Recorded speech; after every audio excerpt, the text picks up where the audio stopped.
Two linguists look at the same sentence. The cat sat on the mat. The first draws phrases inside phrases, noun phrase, verb phrase, prepositional phrase. The second draws arrows from each word to the word it depends on. Same sentence. Two completely different diagrams, both correct, both incomplete. This is the great split of syntactic theory. Constituency versus dependency. Linguists have been fighting over which one is the right one for 80 years. The winner, for NLP anyway, turned out to depend on what you were trying to do. Last video, we opened lecture 3 with the telescope sentence. We saw that structure decides meaning. Today, we look at two different ways of drawing structure. Both real, both used in NLP, both hiding assumptions about what a sentence actually is. Here's the puzzle for today. Two grammars can describe the same sentence and look completely different because they emphasize different things. Constituency asks, how do words clump into phrases? Dependency asks, how do words relate to each other? Both answer real questions, different questions. Today's 3 beats. First, constituency, phrases inside phrases, the Chomsky-style tree.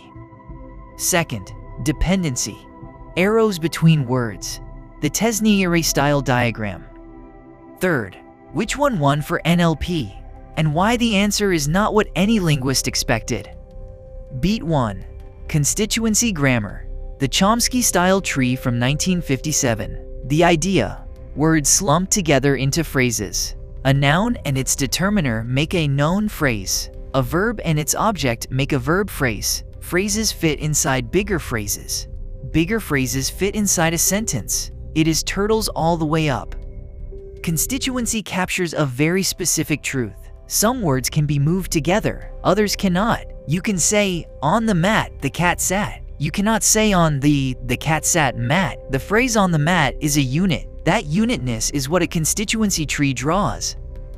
The Penn Treebank in 1993 was the killer application. Millions of English sentences hand-annotated with constituency trees. Every parser built for the next 20 years was trained on it. If you took an NLP course between 1995 and 2015, you learned constituency parsing. Beat 2. Dependency grammar, the Tesnière-style diagram from 1959. Different idea entirely. Forget phrases, just draw an arrow from each word to the word it depends on. In the cat sat on the mat. Sat is the root. Cat depends on SAT. Mat depends on Owen. The depends on cat and mat. Every word has exactly one parent word. Dependency captures a different truth. Not clumping, relations. This word is the subject. That word is the object. Each arrow has a label: subject, object, modifier, complement. That names the relationship. Dependency shows you WHO does what to whom directly. Constituency makes you dig for that.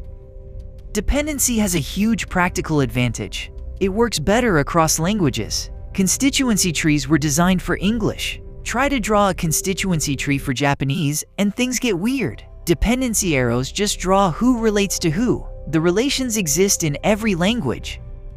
Beat 3. Which one for NLP? Constituency dominated from 1993 through the mid-2010s because of the Penn Treebank. Then 2 things happened. First, dependency parsing got much better. Second, neural networks arrived, and it turned out that the arrow labels of dependency were way more useful as features than the phrase brackets of constituency. Then, as we saw in lecture 2, GPT-2 arrived and mostly stopped explicit parsing altogether.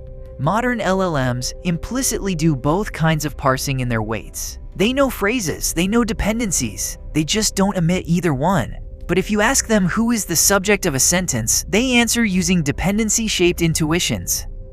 Which means the 80-year linguist fight kind of dissolved. Neither camp won. Both are useful. Both are hiding in every LLM. And what matters for you as a practitioner is knowing which one to reach for when you need to reason about structure explicitly. 3 takeaways before the quiz. 1. Constituency equals phrases inside phrases. Chomsky 1957. Powered by the Penn Treebank. 2. Dependency equals arrows between words with labeled relations. Tesnière 1959. 1 for cross-language NLP. 3. Modern LLMs learn both implicitly. The 80-year fight ended in a draw. Quiz 1.